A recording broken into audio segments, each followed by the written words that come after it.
I feel like I'm getting hammered. Caitlin Clark has battled through plenty of challenges on the court, but nothing has frustrated fans more than the inconsistent and questionable officiating. From obvious missed calls to unnecessary technical fouls, it's starting to feel like the referees have a personal bias. Is this simply tough competition, or is there something deeper going on? The atmosphere in the arena is electric every time Clark steps onto the floor. Fans rise in anticipation of her signature deep three-pointers and brilliant assists.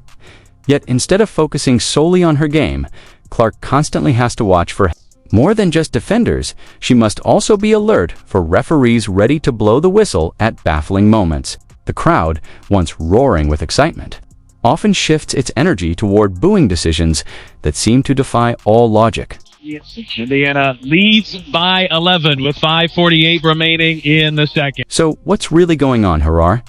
These just a series of bad calls, or is a pattern of bias starting to take shape?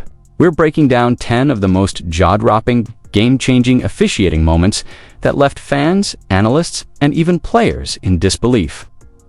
And when we get to number 7, you'll see just how blatant this has become.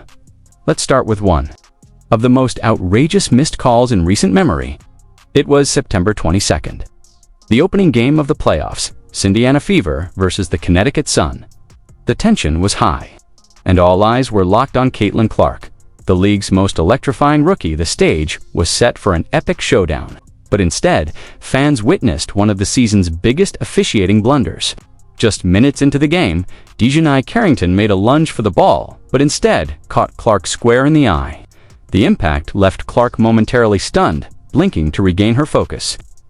The crowd waited for the whistle, and waited, but it never came. Clark, harassed by Carrington, finds Boston.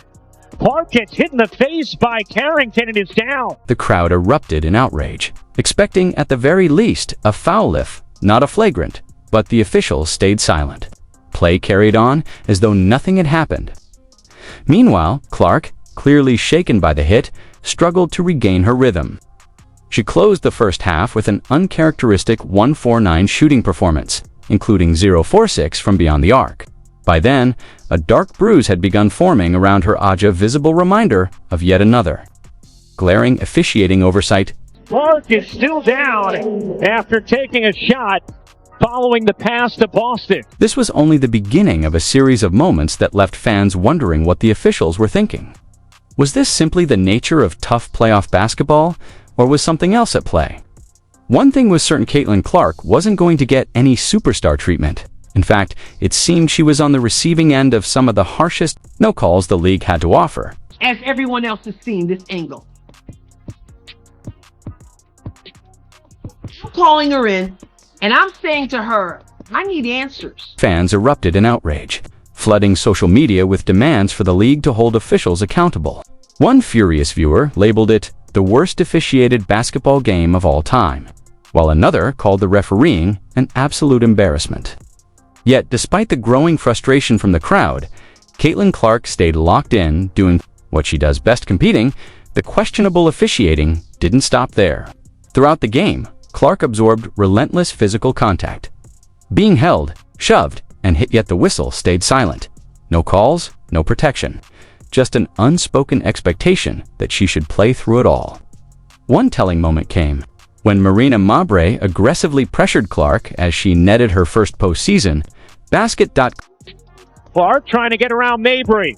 Clark to the rim, reverses it home through the contact. Even the game's commentators couldn't overlook the excessive contact, pointing out the blatant fouls on live broadcast. The referees, however, seemed completely unmoved. Clark refused to let the missed calls define her performance, finding other ways to impact the game and proving yet again why she's one of the league's toughest competitors. But this wasn't just about one night. It highlighted how officiating can directly influence outcomes and, more importantly, put players' safety at risk. Then came another moment of alarming physicality that reignited the debate over where the line lies between aggressive defense and dangerous play. In an August 28th matchup against the Connecticut Sun, everything appeared routine until Alyssa Thomas barreled through Clark with a crushing shoulder check that sent the rookie tumbling to the floor. Another look here at the heavy contact. The arena collectively gasped. Collision was brutal, yet somehow the officials ruled it only a common foul. Fans were outraged. "That's not basketball," one person tweeted. Another called it a cheap shot, leaning in with the shoulder. The overwhelming consensus was clear. It should have been a flagrant foul. The decision only deepened concerns about the state of officiating in the WNBA, even after enduring relentless physical play. Caitlin Clark refused to let it break her focus. She shook off the hit, got back on her feet, and immediately went back to work. Her resilience was a clear display of mental toughness. Despite the blows, she continued to make her presence felt, proving once again why she's one of the most determined and relentless athletes in the league. There for Alyssa Thomas. Yeah, they're not going to look at this.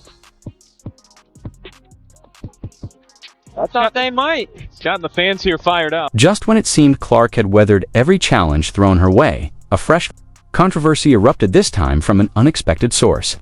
Picture this: a timeout, a fired-up rookie rallying her fans, and then, out of nowhere, a veteran delivering a blatant shove. The August 18th clash against the Seattle Storm was already a tense, hard-fought battle. With the game approaching its climax, Clark stood near the Seattle bench, hyping up the crowd and feeding off the electric atmosphere. Then, suddenly, Skylar Diggins-Smith made her move.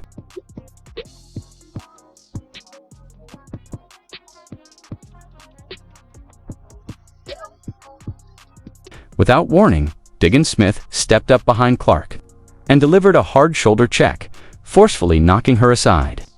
The arena's initial buzz turned into stunned gasps, quickly followed by a wave of angry boos. Yet once again, the officials let it go: no foul, no warning, just silence. The incident immediately sparked heated debate about sportsmanship and fairness. Fans flooded social media with outrage. "How is this not a foul?" one demanded. Another questioned why certain players seemed to get away with obvious acts of aggression, while Clark faced scrutiny for even the smallest actions. Okay, by now I'm sure you've seen Skylar Diggins assault Caitlin Clark after Indiana blew out Seattle. Yet, while Diggins-Smith's shove went entirely unnoticed by the officials, Clark's own displays of emotion and passion on the court have been met with lightning-fast technicals and warnings. The question lingers: was this just another case of inconsistent officiating, or does it point to a deeper issue within the WNBA? That same August 18th battle against the Seattle Storm was already high intensity. But what happened next cranked the tension even higher.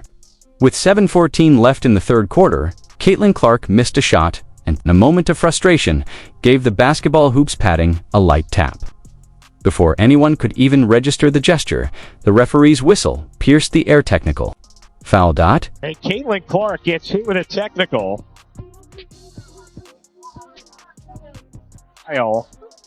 After